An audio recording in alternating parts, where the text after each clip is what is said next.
Ayushman Bharat card এবং আভা card কি, এই দুটোর মধ্যে কি পার্থক্য আছে? অনেকেই মনে করেন যে আভা কার্ড এবং আয়ুষ্মান যে ভারত কার্ডটা দুটোই একই। আমি আপনাদেরকে এটাই আজকের ভিডিওতে বলবো যে এই দুটোর মধ্যে পার্থক্য কোথায় এবং এই দুটোতে আপনারা কি কি সুবিধা পাবেন। প্রথমেই চলে আসি আয়ুষ্মান ভারত কার্ড, যেটা হচ্ছে PMJAY, মানে প্রধানমন্ত্রী জন আরোগ্য যোজনা।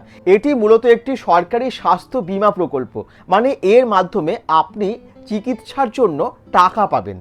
হ্যাঁ, মানে আপনার চিকিৎসা হয়ে যাবে। কিন্তু আরেকদিকে যে আভা কার্ডটা আছে, আভা কার্ডে কিন্তু আপনি চিকিৎসার জন্য কোনো টাকা পয়সা পাবেন না।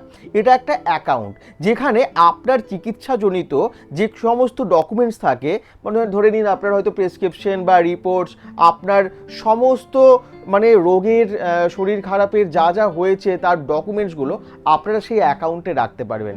এবারে প্রশ্ন হচ্ছে কোনটাতে কি কি সুবিধা পাবেন। আয়ুষ্মান ভারত কার্ড থাকলে আপনারা কি কি সুবিধা পাবেন?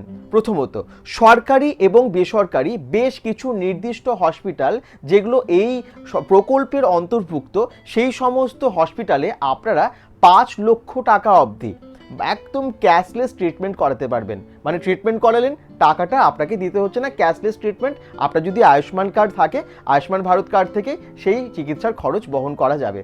দ্বিতীয়ত, হাসপাতালে ভর্তির আগের 3 দিন এবং ভর্তির পরের 15 দিন, মানে ভর্তি থেকে একদম 15 দিন, এই টোটাল যে খরচ হচ্ছে এটা কভার করে এই আয়ুষ্মান ভারত কার্ড। তৃতীয়ত, ক্যান্সার সহ হার্টের জটিল রোগের সমস্যা সেগুলো কিন্তু এই কার্ডের মাধ্যমে চিকিৎসা করানো হয়।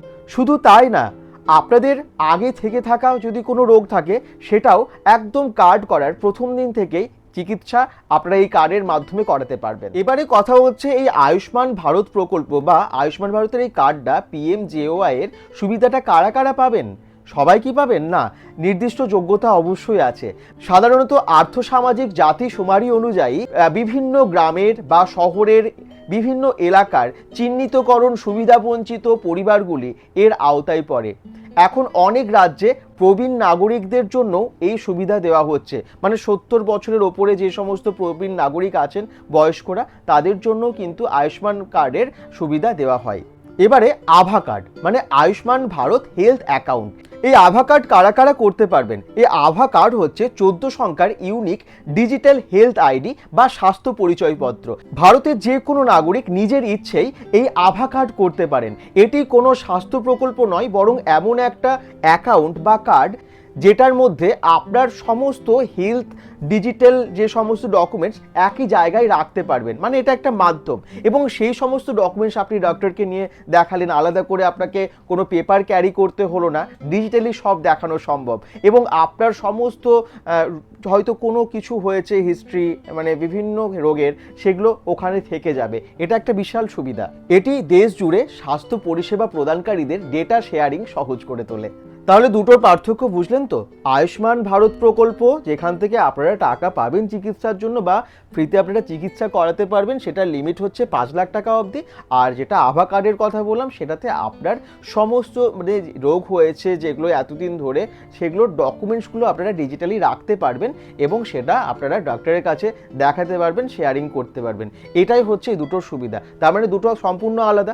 এরপর আমি অন্য ভিডিওতে আপনাদেরকে জানাবো যে আয়ুষ্মান ভারত প্রকল্পের এই কার্ড আপনারা স্বাস্থ্যসাথী কার্ড যেরকম আগে ছিল, এই কার্ড আপনারা কিভাবে করতে পারবেন ডিজিটালি বা অনলাইনে, সেই ভিডিওগুলো দেখার জন্য পেজটাকে ফলো করে দেবেন। আর আপনারা কি চান আভা কার্ড বা আভা অ্যাকাউন্ট কিভাবে করতে হবে সেটা জানতে, তাহলে কমেন্টসে লিখুন, সেই ভিডিও আসবে। এবং অবশ্যই সবার স্বার্থে এই ভিডিওগুলোকে প্লিজ শেয়ার করে দিন।